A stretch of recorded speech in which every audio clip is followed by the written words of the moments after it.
E chegou a hora dos nossos testes de desempenho no iPhone 14 Pro em um comparativo com o iPhone 13 Pro. Isso por quê? Porque a Apple, quando apresentou o iPhone 14 Pro, aquela Keynote, eles mostraram esse gráfico aí que não tem pé nem cabeça, porque a gente não tem número, a gente não tem quem é a concorrência, e foi meio atípico porque geralmente eles falam, olha, melhorou tantos por cento em relação à geração anterior. Dessa vez não tivemos esse número. Por isso, eu vou rodar aqui, 5 testes e vou comparar com o iPhone 13 Pro para a gente ver como é que está o A16 Bionic em relação ao chip anterior, que é o A15 Bionic. Então roda a vinheta e vamos aos testes.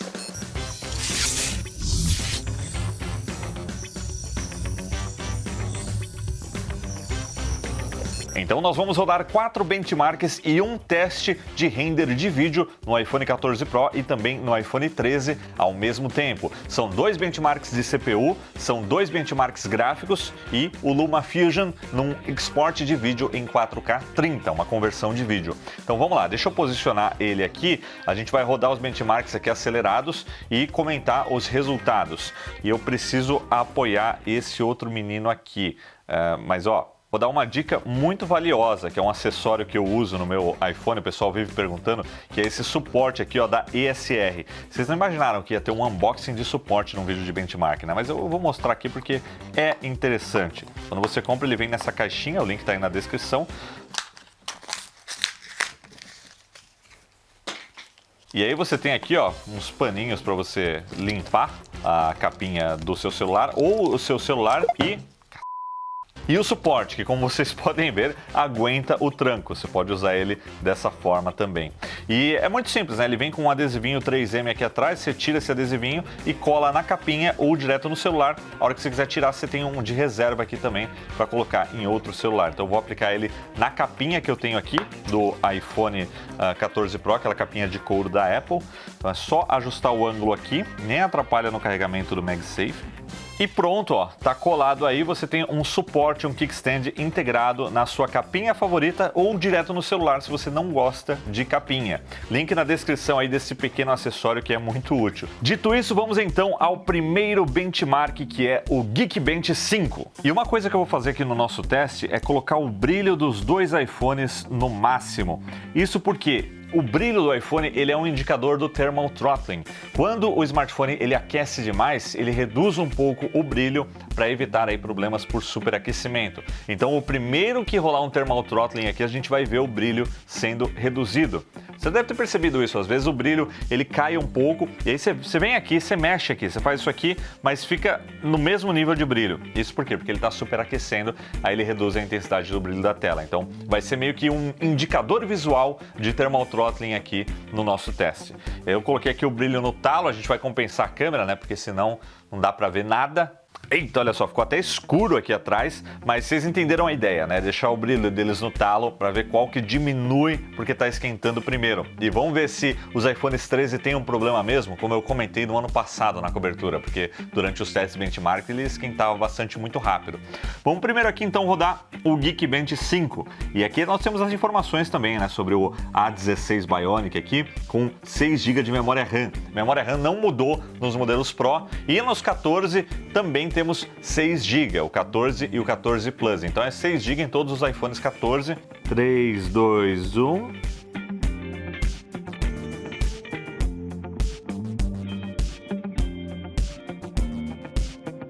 Olha aí, o 14 Pro terminou primeiro, marcando em torno de 1.800 pontos no single core e 5.400 pontos no multicore. E depois o 13 Pro terminou marcando em torno de 1.700 pontos no single core e 4.700 pontos no multicore.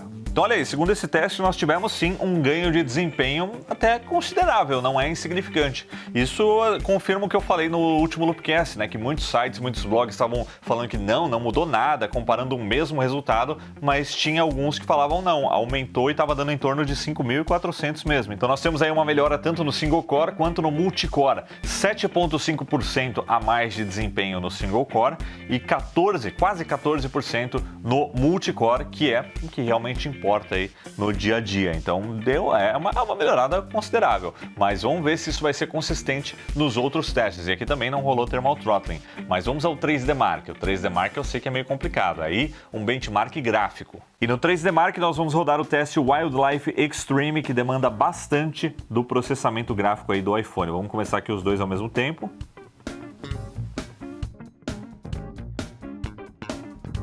Uma curiosidade, o teste está rodando aqui no modo retrato. Olha a diferença de espaço que a gente tem aqui no Dynamic Island para o Notch, né? É a mesma barra de status, mas o Dynamic Island ele é mais coladinho para baixo, né? O que requer um redesenho dos aplicativos que já estavam com o espaçamento feito para o Notch, para o Entalhe. E estamos chegando no final do primeiro teste. E olha lá, ó, vocês viram aí o brilho caindo? Era isso que eu queria mostrar para vocês. O iPhone 13, depois do primeiro teste, ele já pede arrego, ele já esquenta muito. E aí, ó lá, ele tá aqui no talo o brilho, ó, mas acontece aquela coisa, ó.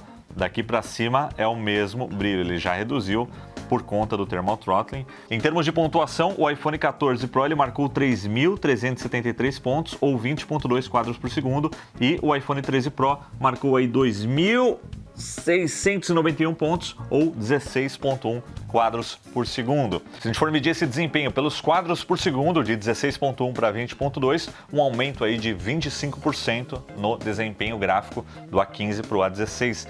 Mas vamos rodar mais uma vez, porque ele começou a esquentar, então vamos ver como é que tá essa história do thermal throttling. Então deixa eu rodar aqui de novo. Second pass. E olha como o brilho está mais baixo. Eu não tô louco. Eu achei que eu tava ficando louco naquele teste do iPhone 13, mas não. Se você não viu esse teste, veja lá. Eu coloquei todos numa caixa de gelo, porque isso estava muito estranho. Mas realmente o chip esquenta. O A15 tem probleminha. Ó, voltou, hein? Voltou uma escala de brilho ali. E já reduziu de novo. Reduziu mais um pouco, olha lá. Tá sofrendo. Enquanto isso, o 14 Pro tá de boa no segundo teste. Ó, reduziu mais ainda, velho. A tela tá muito escura. Agora reduziu o primeiro aqui do iPhone 14 Pro. Agora no final ele pediu arrego, mas olha a diferença de brilho dos dois. Eu não tenho um termômetro aqui, galera, eu acabei não trazendo nessa viagem, mas pelo menos na capinha nenhum está quente, nenhum está desconfortável de usar. É mais o componente interno antes de passar isso para o chassi do aparelho. Mas olha que curioso os resultados, 20.1 FPS igual. E o outro marcou mais, marcou 17.3 FPS. Acho que ele tinha que esquentar. Mas é normal isso em testes de benchmark tem muitas coisas que influenciam. Esses dois smartphones estão com os mesmos conteúdos dentro deles, mas pelo menos deu para entender como esse aquecimento afeta mais rápido o 13 Pro e como isso foi melhorado no 14 Pro. Um teste aí bem interessante. E olha só, isso daqui, ó, é o desempenho, monitoramento de desempenho. Então, quando ele vai esquentando, o gráfico vai caindo bastante aqui. No Pro, a gente tem um pouco mais de estabilidade, né? Isso é legal. E a gente tem ali uma pontuação, né? Ó. Aí, conforme a temperatura vai normalizando, eles voltam a oferecer aí o máximo do brilho, né? Essa proteção aí que existe para isso. Então, no 3D Mark, um aumento aí de 25% no processamento gráfico. Então, em CPU até agora, ó, até 14%, GPU até 25%. Vamos para o nosso próximo benchmark, que é o queridinho de muitos por aí, que é o Antutu. E antes do teste, eu vou só esfriar eles aqui um pouquinho para não afetar o nosso desempenho, né? Então, vou desligar a tela aqui, colocar eles em cima do gelo rapidinho e eu já volto. Então vamos ao teste número 3.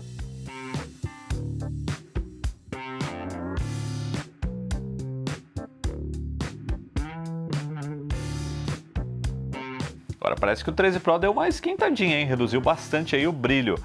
Mas é importante também eu comentar que esse fenômeno que acontece aí pode ser uma escolha da Apple em preferir reduzir o brilho da tela a matar o desempenho. Porque essa é uma solução para evitar o superaquecimento do smartphone. Então, se ele está reduzindo muito a tela, talvez ele esteja segurando isso para não ter que reduzir o desempenho. Então, reduz o brilho da tela antes de ter que ir lá e reduzir o desempenho da CPU. Pode ser, uma possibilidade, né? Mas não sei se é isso também.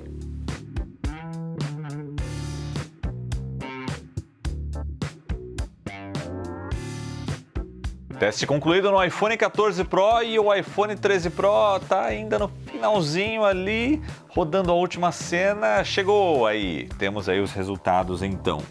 Então olha só, aquela história do brilho, né? O 13 Pro terminou um pouquinho reduzido aí e temos a pontuação, começou a voltar agora inclusive. 945 mil pontos no iPhone 14 Pro e 805 mil pontos no iPhone 13 Pro. E aí a gente tem as pontuações individuais aqui de CPU, GPU, memória e UX. E a gente pode ver analisando os detalhes que o maior salto de desempenho foi na GPU, no processamento gráfico, né? De 353 mil aqui foi para 423 mil, a maior diferença aí entre as pontuações que estão listadas aqui. E considerando essa pontuação máxima que a gente teve aqui, a gente tem aí um aumento de quase 15%, 14,8%, o que é próximo, é claro que aqui envolve GPU, mas é próximo do resultado que a gente teve no Geekbench Multicore. E o próximo benchmark que nós vamos rodar é o GFX Bench Metal, que também é conhecido como benchmark do metal. Nós vamos rodar aqui o Aztec Ruins em 4K High Tier Off-Screen. Então vamos lá, iniciar nos dois e vamos ver qual é que é.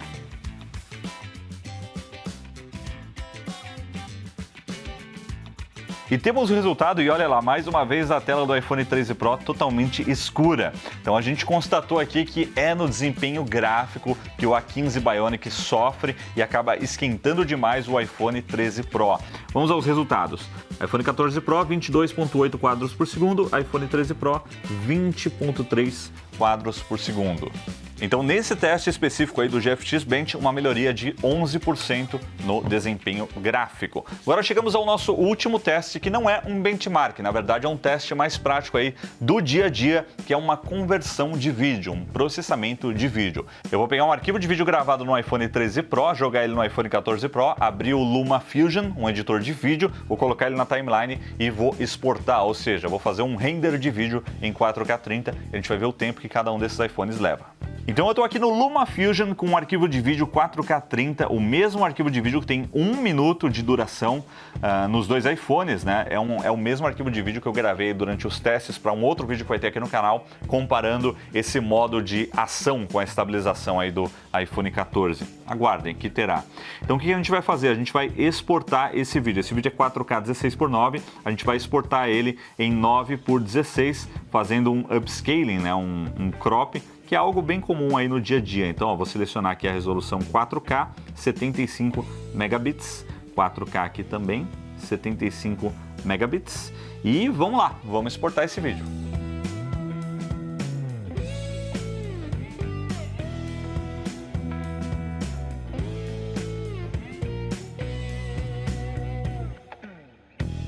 E olha aí, nesse último teste, os dois tiveram exatamente o mesmo desempenho. O 13 Pro acabou no mesmo tempo esse render do 14 Pro, o que mostra que, mesmo com todos esses percentuais que eu mostrei aqui nesse vídeo, mais 14% ali, mais 25% ali, numa tarefa do dia a dia que a gente realiza, todo mundo faz isso quando você posta um stories no Instagram, rola esse tipo de processamento de vídeo, né? Um render de vídeo e um upload. Nesse tipo de tarefa do cotidiano, o desempenho é o mesmo. Por isso que a gente sempre fala, você não vai notar diferença se você tem o topo de linha atual já, né? Saiu novo, putz, o seu ainda é muito bom. É isso que a gente quer dizer. Não tem muita diferença nas atividades práticas do dia a dia. E antes de eu rodar esse benchmark aqui, mostrar esses números, eu não tinha percebido nenhuma melhoria no desempenho nessas tarefas de uso do dia a dia. Mas tá aí, quando a gente roda os testes mais controlados, nós vemos alguns ganhos de desempenho. Em termos de CPU, podendo chegar aí a quase 15% a mais do A15 para o A16, e em termos de GPU, podendo chegar a até mais 25%, mas isso depende do aplicativo, depende da API, depende do tipo de processamento que está sendo usado e por aí vai. E o A16 Bionic, ele não traz só mais desempenho, né? É importante lembrar também que ele tem outras coisinhas a mais ali, tipo aquele Display Engine, né? Como se fosse um coprocessador ali dentro, responsável por gerenciar a tela do iPhone 14 Pro, incluindo aí o Always On também, né? Essa tecnologia do Always On. Então, isso é importante importante mencionar, talvez por isso a tela não escureça tão rápido quanto a do outro, né? Quando a gente está aí num momento de estresse, com um aquecimento, né? Um desempenho mais intenso. Então é isso, galera. Esses foram 5 testes aí do iPhone 14 Pro, mostrando o desempenho em um comparativo com o iPhone 13 Pro. Eu espero que vocês tenham gostado desse vídeo um pouco mais científico, digamos assim, aqui no Loop Infinito. E se você tem algum comentário sobre o desempenho, comenta aí. Veja o outro vídeo também do iPhone 13 Pro, vou deixar o link aqui na descrição, né? A gente fazendo aquele teste com os benchmarks também. E eu não posso deixar, é claro, de agradecer os nossos patrocinadores que viabilizaram essa cobertura e esse conteúdo que você está assistindo. O Loop Infinito, ó, conseguiu os iPhones 14 e veio aqui para Londres trazer esse conteúdo para vocês, inclusive, ó, gravando aqui de madrugada, quase 1 da manhã, graças a Nomad e a Zip4Me. A Nomad vocês já conhecem, é a sua conta em dólar, praticamente aí uma conta americana. Você abre essa conta gratuitamente, o link está aqui na descrição, usa o nosso cupom e aí você tem até $20 de cashback. E aí é só alegria, porque você pode comprar ou assinar serviços. Se você assina um serviço em dólar, é mais barato fazer isso pela Nomad, porque você tem um IOF muito mais baixo do que o cartão de crédito convencional e também taxas menores de conversão. É o menor dólar do mercado. É sério, eles fazem mágica, dá uma olhadinha lá. Você pode simular uma conversão em dólar gratuitamente e aí você faz um Pix, manda o seu dinheiro para lá, vai direto para a conta e depois você converte para dólar e pode usar aí em mais de 50 países. E a gente está aqui no Reino Unido comprando em libras, mas economizando graças à Nomad.